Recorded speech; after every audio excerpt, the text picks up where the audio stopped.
ലാൽ അതിന് വലിയൊരു ഇൻ്റർവ്യൂ കൊടുത്തു നാനയിൽ ആ കാലത്ത്. അന്ന് ലാൽ പറഞ്ഞൊരു കാര്യം, ഇതിനകത്ത് എനിക്ക് ഏറ്റവും സന്തോഷം, അത് ലാലൊക്കെ ആയിരുന്നെങ്കിൽ ആ സിനിമയ്ക്ക് കുറേയും കൂടി ഒരു റീച്ചും ഡൈമെൻഷനും ഒക്കെ ഉണ്ടായാൽ. മാത്രമല്ല അതൊന്നും അത്ര വലിയ സിനിമയല്ല ഈ ഗുണ എന്നൊക്കെ പറയുന്നത്. പക്ഷേ അത് ഞാൻ കണ്ടതാണ്. കാരണം ഗുണ സിനിമ കണ്ടിരുന്നു വളരെ മുമ്പ്, തിയേറ്ററിൽ പോയി കണ്ടതാണ്. എന്നെ തീരെ ഇമ്പ്രസ് ചെയ്യാത്തൊരു സിനിമയാണ്.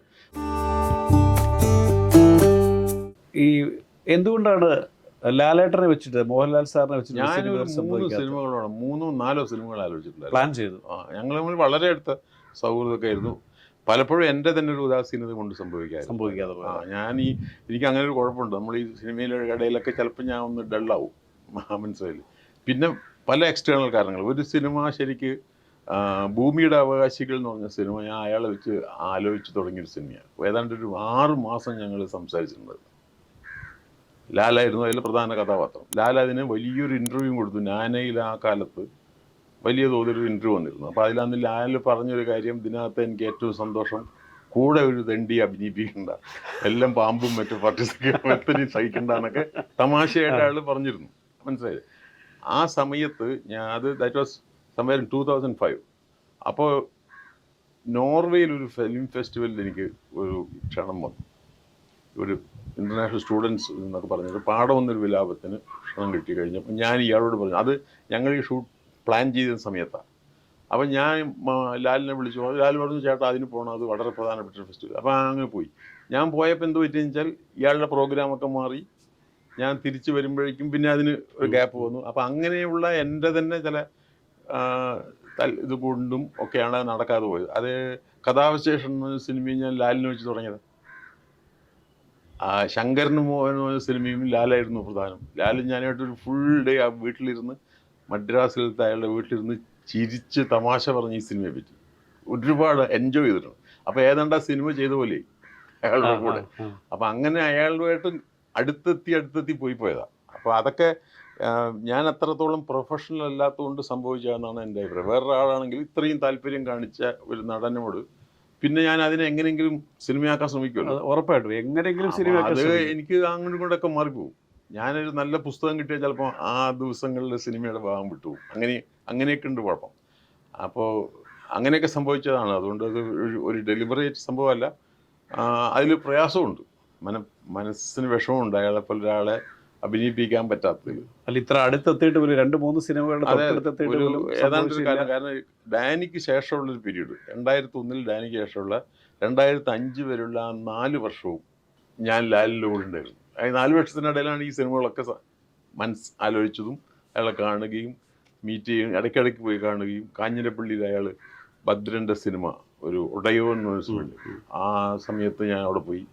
അന്ന് ഒരു മുഴുവൻ ദിവസവും ഇരുന്ന് ചർച്ച ചെയ്യുക. അന്ന് പട്ടണം റഷീദ് അവിടെയുണ്ട്, നമ്മുടെ മേക്കപ്പ് മാൻ. അപ്പോൾ റഷീദിനെ വിളിച്ച ആൾ പറഞ്ഞു, ഇതിൽ നിൻ്റെ ഒന്നും ആവശ്യമില്ല, പാമ്പിന് എന്തിനാ മേക്കപ്പ് എന്ന്.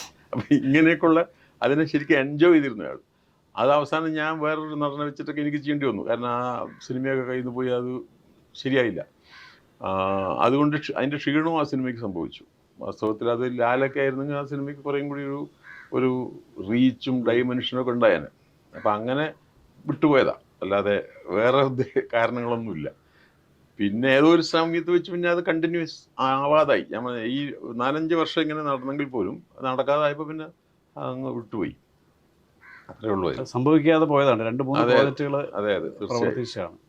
പിന്നീട് ഇപ്പോൾ വരുമ്പോഴത്തേക്ക് നമ്മളിപ്പോൾ ഈ പുതിയ സിനിമകളിൽ പൊതുവെ കാണൽ കുറവാണെന്ന് പറഞ്ഞെങ്കിൽ പോലും ഇപ്പോൾ മലയാള സിനിമയിൽ ഈ ആക്ടേഴ്സിലെ ടെക്നീഷ്യൻസിൽ പ്രോമിസിംഗ് ആയിട്ടുള്ള ആൾക്കാരെ ആരെങ്കിലും നോട്ട് ചെയ്യാറുണ്ടോ? നടന്മാർ അല്ലെങ്കിൽ ഇപ്പം നേരത്തെ പറഞ്ഞു ദിലീഷിൻ്റെ സംവിധാനം ഇഷ്ടമാണ്, ലിജോയുടെ. അതുപോലെ ആക്ടർ സൈഡിൽ പുരുഷനും സ്ത്രീയും അങ്ങനെ ആണുങ്ങളോ ആരെങ്കിലും ഇഷ്ടപ്പെട്ട കൃത്യമായിട്ട് എനിക്ക് പറയാൻ അങ്ങനെ ഒരു ഒബ്സർവേഷനിലേക്ക് സിനിമ കാഴ്ച കുറവാണെന്ന് പൊതുവെ പറഞ്ഞിരുന്നു. അതെ, ഞാൻ അങ്ങനെ ഇല്ലയെന്നല്ല, ഉണ്ടാവുമായിരിക്കും. പക്ഷെ അത് അങ്ങനെ ആലോചിച്ചിട്ടില്ല.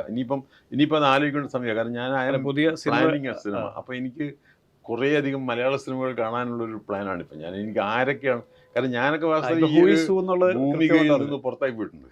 ഇന്നത്തെ മലയാള സിനിമയിൽ നമ്മളൊന്നും ഇല്ല. അപ്പോൾ എൻ്റെ അസിസ്റ്റൻ്റായിരുന്ന ഒരു രാജേഷുണ്ട്, അഴീക്കോടൻ രാജേഷ് എന്ന് പറയും. അവൻ എൻ്റെ അസിസ്റ്റൻ്റ് ഇപ്പോഴും ആയിരുന്നു. അവനിപ്പം നടനായി. അപ്പോൾ അവന് സ്ഥിരമായിട്ട് സിനിമയുണ്ട് ഇപ്പോൾ.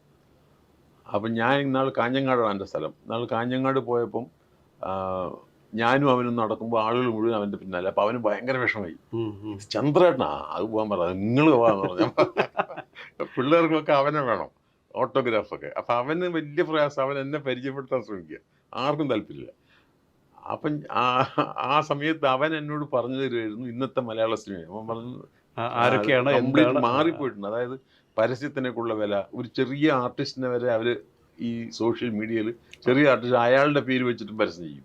തീർച്ചയായിട്ടും സോഷ്യൽ മീഡിയ വലിയൊരു പ്ലാറ്റ്ഫോമാണ്. അങ്ങനെയൊക്കെ ആയിട്ട് വേണം. അപ്പം ഇനി ചെയ്യുകയാണെങ്കിൽ ഇതൊക്കെ ചെയ്യണമെന്ന് എന്നെ അവൻ പഠിപ്പിക്കുകയായിരുന്നു.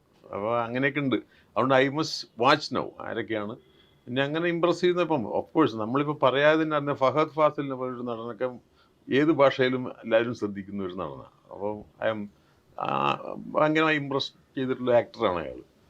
അതിപ്പോൾ ഈ പറഞ്ഞ ഈ പോത്തൻ്റെ സിനിമകളിലൊക്കെ അവനുണ്ട്. അങ്ങനെയാണ് കണ്ടത്, അങ്ങനെയൊക്കെയാണ് ഇത് കാണുന്നത്.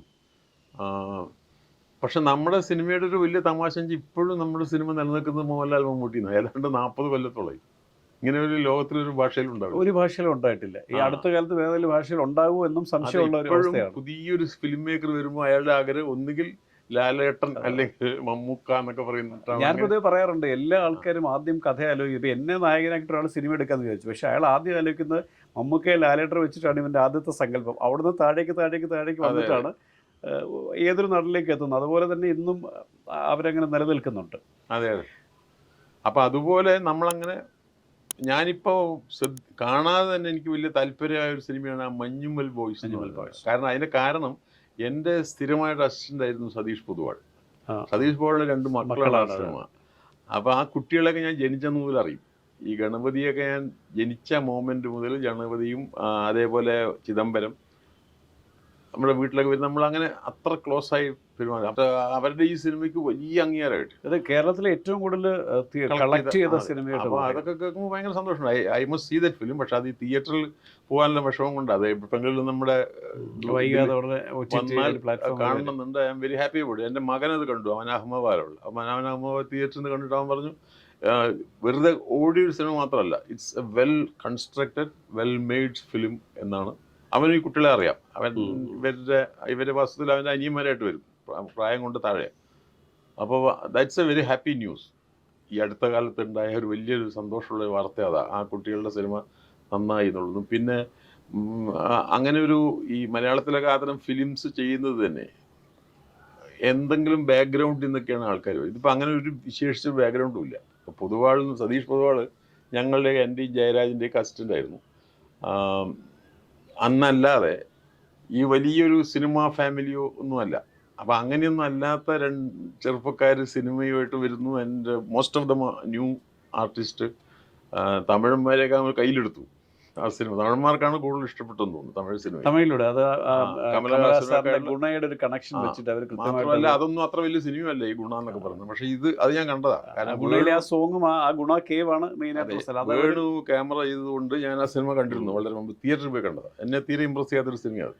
പക്ഷേ ആ സിനിമയുടെ പേരിൽ ഈ സിനിമ വളരെയധികം നന്നായി ഇന്ന് കേൾക്കുന്നതിൽ വലിയ സന്തോഷമുണ്ട്. കാരണം അതിൽ അവർക്ക് കൃത്യമായിട്ട് അത് തമിഴിൽ മാർക്കറ്റ് ചെയ്യാനൂടെ സാധിച്ചു, ഗുണയിലെ ആ കേവും ആ പാട്ടും ഒക്കെ കൂടെ വെച്ച്. അതെ അതെ, അതാണ് ഈ പുതിയ കാലത്തിന്റെ മാർക്കറ്റിംഗിന്റെ ഒരു സക്സസും കൂടെയാണ് ഈ പറയുന്നത്. തീർച്ചയായും. അതാണ് ഈ അടുത്ത കാലത്തുള്ള ഒരു ഹാപ്പി ന്യൂസ്. നമ്മൾ നെഗറ്റീവ് വളരെ പോസിറ്റീവായ സംഗതിയാണ്. അല്ല, ഇപ്പം നേരത്തെ ഞാൻ പറയും, ഇപ്പം ഒരുപാട് സിനിമകൾ സെർത്തിയാ സാർ ഇപ്പോൾ തിയേറ്ററിൽ പോകാത്തതുകൊണ്ടാണ്. അപ്പം പൊതുവേ പറയാറുള്ളത് പലപ്പോഴും പ്രൊഡ്യൂസേഴ്സിൻ്റെ ഒക്കെ ഭാഗത്തുനിന്ന് ഈ മറ്റേ കോവിഡിന് ശേഷം അല്ലെങ്കിൽ ഈ OTT പ്ലാറ്റ്ഫോമുകളുടെ ഒക്കെ ഒരു ഇപ്പോൾ കേരളത്തിലുള്ള അല്ലെങ്കിൽ എല്ലാ വീടുകളിലും ഒരു OTT പ്ലാറ്റ്ഫോമുകളിൽ എല്ലാ വീടുകളും പരിചിതമായി കഴിഞ്ഞു. അപ്പം ഇത് വന്നതോടുകൂടി സിനിമകൾക്ക് തിയേറ്ററിൽ ആൾ കിട്ടുന്ന വലിയൊരു പരാതി ഉണ്ടായിരുന്നു. പക്ഷേ ഈ റീസെൻ്റ്ലി ഇപ്പം ഈ മഞ്ഞുമ്മൽ ബോയ്സ്, മമ്മൂക്കയുടെ ഭ്രമയുഗം, പ്രേമലു എന്ന് പറഞ്ഞിട്ട് പുതിയ ഈ നസ്രീൻ എന്നൊക്കെ പറഞ്ഞ് പുതിയ തലമുറയിലെ ആൾക്കാർ അവർ ഈ 3 സിനിമകളും ഒരേപോലെ ഹിറ്റായിട്ട് ഓടിക്കൊണ്ടത് ഒരു സമയമുണ്ടായിരുന്നു. അപ്പം നല്ല കണ്ടന്റുകൾ കൊടുത്താൽ തിയേറ്ററിലേക്ക് ആൾക്കാർ പോകും എന്നുള്ളതിൻ്റെ ഒരു ഇതുകൂടെയാണിത്.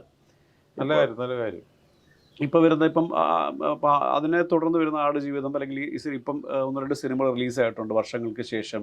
അപ്പം ഇങ്ങനെ നമ്മൾ ഈ പറഞ്ഞ തുടർച്ചയായിട്ട് മലയാള സിനിമയിൽ ഒരു സാമ്പത്തിക വിജയങ്ങളിലൂടെ പല സിനിമകൾ സംഭവിച്ചുകൊണ്ട് അതോടെ ഒരു കൊമേഴ്ഷ്യൽ സിനിമയ്ക്കും കുറെ കൂടെ ഒരു പോസിറ്റീവായിട്ടുള്ള ഒരു അവസ്ഥ കൂടാണ് കടന്നു പോയിക്കൊണ്ടിരിക്കുന്നത്.